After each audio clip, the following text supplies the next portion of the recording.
ଗୋପାଳେ ଗୋବିନ୍ଦ ଗୋଟିଏ ଗୋପୀକେ ଗୋବିନ୍ଦ ଗୋଟିଏ ଗୋପୀକେ ଗୋବିନ୍ଦ ଗୋଟିଏ ଗୋଟିଏ ଗୋପୀକି ଗୋଟିଏ ଗୋବିନ୍ଦ।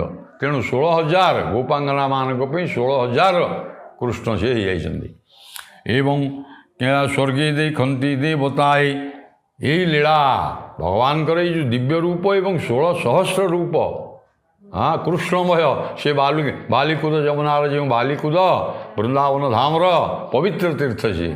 ତେଣୁ ଯେଉଁଟା ନିତ୍ୟ ଦିବ୍ୟ ଲୀଳା ରାସସ୍ଥଳୀ ଯେଉଁଠି ଭଗବାନଙ୍କର ଚାଲେ ସେଇଟା କେହି ଦେଖିପାରନ୍ତିନି। ଆଜି ସମସ୍ତ ଦେବତାମାନେ ମଧ୍ୟ ସୁଯୋଗ ପାଇଛନ୍ତି। କେବଳ ମର୍ତ୍ତ୍ୟମଣ୍ଡଳରେ ବୃନ୍ଦାବନ ଧାମରେ ଆମେ ସବୁ ଦେଖୁଛେ ତା ନୁହେଁ, ବା ଅନୁଭବ କରିଛେ ତା ନୁହେଁ। ଦେବତାମାନେ ମଧ୍ୟ ଏହାକୁ ଦେଖିବାକୁ ଆନନ୍ଦିତ ହୋଇକରି ସ୍ୱର୍ଗରେ ସବୁ ଦେଖୁଛନ୍ତି। କାହିଁକିନା ସେମାନେ ଏହାକୁ କେଉଁଠି ଦେଖିବେ? ଏଇଟା ସାକାର ପ୍ରକୃତି ଜଡ଼, ଯିଏ ଦେହ ଧାରଣ କଲେ ତ ଦେଖିବେ ନା। ତେଣୁ ସ୍ୱର୍ଗରେ ଦେହ ଧାରଣ ନାହିଁ, ତେଣୁ ଗୋପାଙ୍ଗନାମାନଙ୍କର ଦେହ ନାହିଁ ନା ଭଗବାନଙ୍କର